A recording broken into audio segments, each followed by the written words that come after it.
Bom, então, eu sou a ligante Carolina Herzog e nessa aula 2 do Descomplicádio eu vou estar falando para vocês então sobre angina estável. Bom, então, primeiramente, o que é a angina estável? Ela é definida pelas diretrizes brasileiras de angina estável como uma síndrome clínica caracterizada por dor, desconforto em qualquer uma das seguintes regiões: tórax, epigástrio, mandíbula, ombro, dorso ou membros superiores, sendo tipicamente desencadeada ou agravada com atividade física ou estresse emocional, e ela consegue ser atenuada com o uso de nitroglicerina e derivados e repouso. Ela também é uma forma de apresentação de cerca de 50% dos casos de insuficiência coronariana crônica, e ela ocorre quando a demanda de oxigênio pelo miocárdio supera a oferta de oxigênio que esse músculo está recebendo. E a sua manifestação é na forma de dor precordial, que indica a presença, então, dessa isquemia miocárdica transitória. Múltiplos mecanismos fisiopatológicos podem, então, desencadear a angina estável, sendo bem variável. O mais comum é a obstrução da artéria coronária epicárdica arteriosclerótica. No entanto, até 1/3 dos pacientes pode não ter a doença epicárdica significativa e frequentemente ter a doença microvascular, como então uma fisiopatologia subjacente.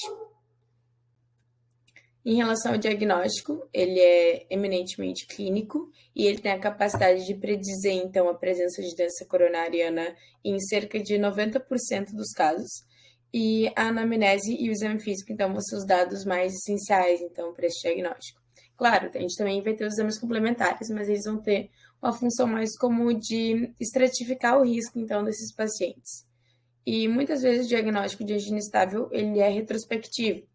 Por que retrospectivo? Então, porque ele precisa que suas características não se alterem no período de 2 meses. Então, a característica dessa dor, intensidade, tudo, não poderia se alterar.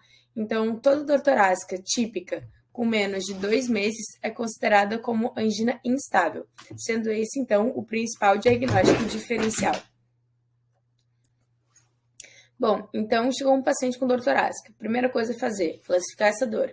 Então, o que a gente vai verificar? Se essa dor é uma angina típica, é uma angina atípica ou se é uma dor torácica não cardíaca. Para ser, então, uma angina típica, ela vai ter que apresentar esses 3 critérios.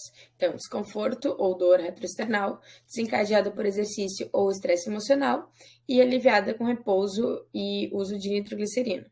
Já no caso de ser uma angina atípica, ela tem que preencher apenas 2 desses critérios.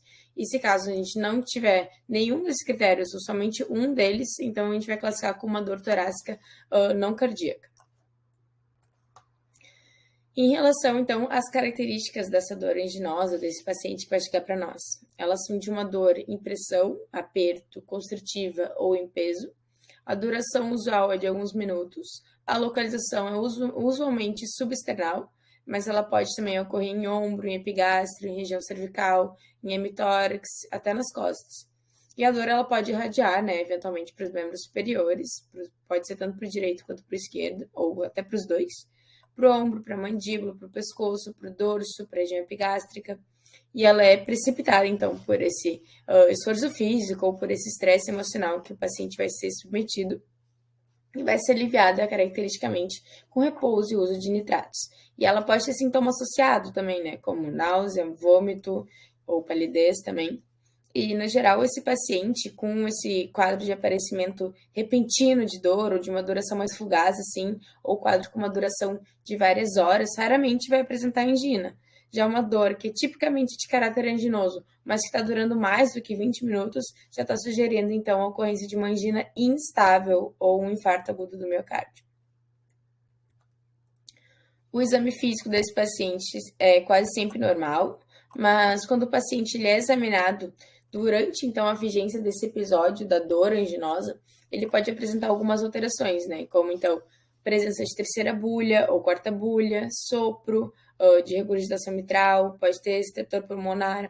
E isso tudo vai sugerir, então, a presença de uma doença coronariana. A gente pode ter achados de aterosclerose em outros locais, assim, costuma ter uma boa relação com a presença de doença coronariana também, assim como também a presença de múltiplos fatores de risco cardiovascular, como hipertensão, como diabetes, tabagismo, dislipidemia, ou se o paciente tem algum antecedente familiar de doença cardiovascular, também vai, então, aumentar essa probabilidade diagnóstica. Em relação à gravidade da angina estável, a Sociedade Canadense de Cardiologia classificou em classes, sendo a classe 1 desencadeada após esforços intensos e prolongados ou muito rápidos, a classe 2 de gravidade desencadeada por atividades habituais, apresentando pouca limitação funcional, já a classe 3 de gravidade de angina estável seria com atividades habituais que desencadeiam angina com limitação significativa, e a classe 4 já é quando a pessoa vai ter angina desencadeada por qualquer atividade. E em relação aos pacientes, então, com uma suspeita diagnóstica de angina estável, a gente pode, então, realizar alguns exames complementares, né? Se faz necessário, né, a realização desses exames mínimos. De acordo com as recomendações da American Heart Association, estes exames, então, vão incluir hemoglobina, glicemia em jejum, perfil lipídico, raio-x de tórax e ECG de repouso. Dessa forma, a gente consegue avaliar, então, o diagnóstico da angina e os fatores de risco, né, para a doença coronariana desse paciente.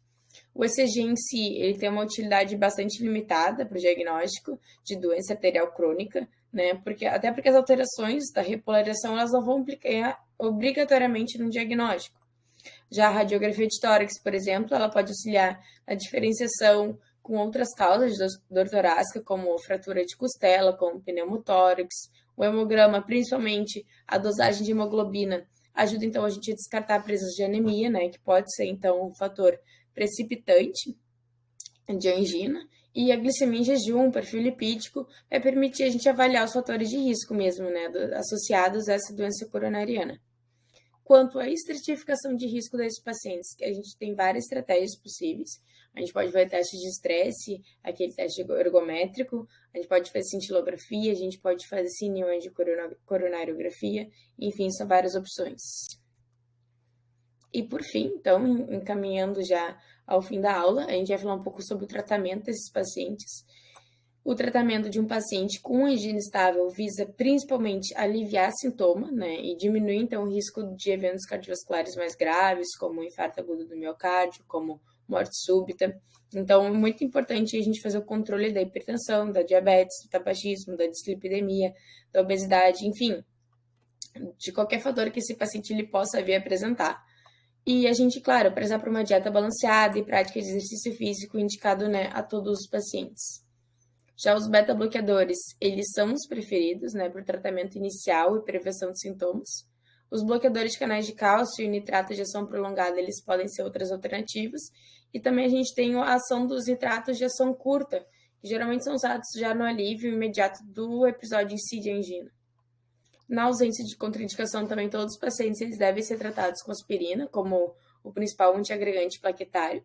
Mas os pacientes com sintomas anginosos significativos, apesar da terapia médica máxima, que apresentam alta probabilidade, então, de doença isquêmica cardíaca, eles devem ser submetidos, então, a uma angiografia coronária, com potencial, então, de realizar essa revascularização ali do músculo cardíaco. Aqui tem as fontes que eu utilizei. Eu espero que vocês tenham gostado da aula e aprendido pelo menos um pouquinho mais, então, sobre essa síndrome que é muito presente na nossa prática clínica mesmo.